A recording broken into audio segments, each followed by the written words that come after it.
আসসালামু আলাইকুম, আশা করি সবাই ভালো আছেন। আজকে কথা বলবো বর্তমান পরিস্থিতিতে আপনারা ত্বকের কিভাবে যত্ন নেবেন সেই সম্পর্কে। এখন তো শরৎকাল, নাতিশীতোষ্ণ অবস্থা, কখনো বৃষ্টি, কখনো একটু ঠান্ডা পড়ছে, কখনো আবার অনেক গরম।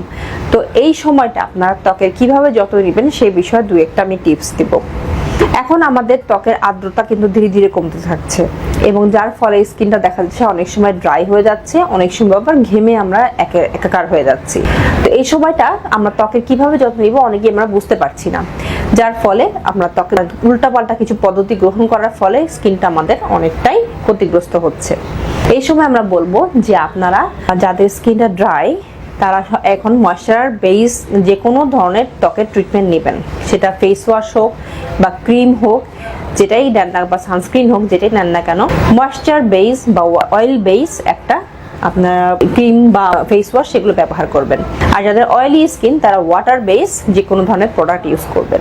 এছাড়া যাদের সানট্যান পড়ে যাচ্ছে রোদে যাওয়ার ফলে তারা অবশ্যই স্কিন ভেদে আপনারা সেই ধরনের সানস্ক্রিনটা ইউজ করবেন।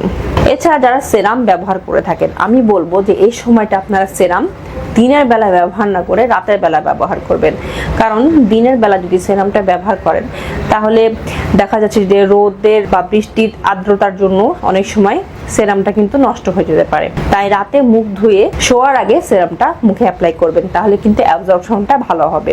এছাড়া যাদের মুখে মেস্তার দাগ হয়ে গেছে বা ব্রণের দাগ হয়ে গেছে তারা কি করবেন, তারা ডাক্তারের পরামর্শ মতো ওষুধ তো ব্যবহার করবেনই, পাশাপাশি স্কিন কেয়ারটাও কিন্তু ভালো করে করবেন। তারা সপ্তাহে 2 দিন অ্যাটলিস্ট এক্সফোলিয়েট করবেন, সেটা আপনারা যেটা দিয়েই করেন না কেন, ফেস ওয়াশ বা যে কোনো সেরাম যে দিয়েই করেন না কেন, এক্সফোলিয়েশনটা মাস্ট এবং ময়শ্চারাইজেশনটা খুব ভালো করে করবেন। এছাড়া এই সময় কিন্তু খুশকির খুব প্রাদুর্ভাব বেড়ে গেছে এবং মাথায় খুব বেশি ড্যান্ড্রাফ হচ্ছে। তো যাদের এই ড্যান্ড্রাফ হচ্ছে তারা অবশ্যই মাথায় তেল লাগাবেন না এবং নিয়মিত শ্যাম্পু করবেন। যেগুলো অ্যান্টি ড্যান্ড্রাফ শ্যাম্পু পাওয়া যায় কিটোকোনাজল, সেই ধরনের কিটোকোনাজল বেস শ্যাম্পু ইউজ করবেন। আর যাদের চর্মরোগ আছে বিভিন্ন ধরনের তারা অবশ্যই ডাক্তারের পরামর্শ নিয়ে সেই ধরনের চর্মরোগের চিকিৎসা নেবেন। আশা করি বুঝতে পেরেছেন সবাই যে এই সময়টা কিভাবে আপনারা চর্মরোগের বা বিভিন্ন ধরনের স্কিন কেয়ারটা করবেন। ভালো থাকবেন, সুস্থ থাকবেন। ধন্যবাদ সবাইকে।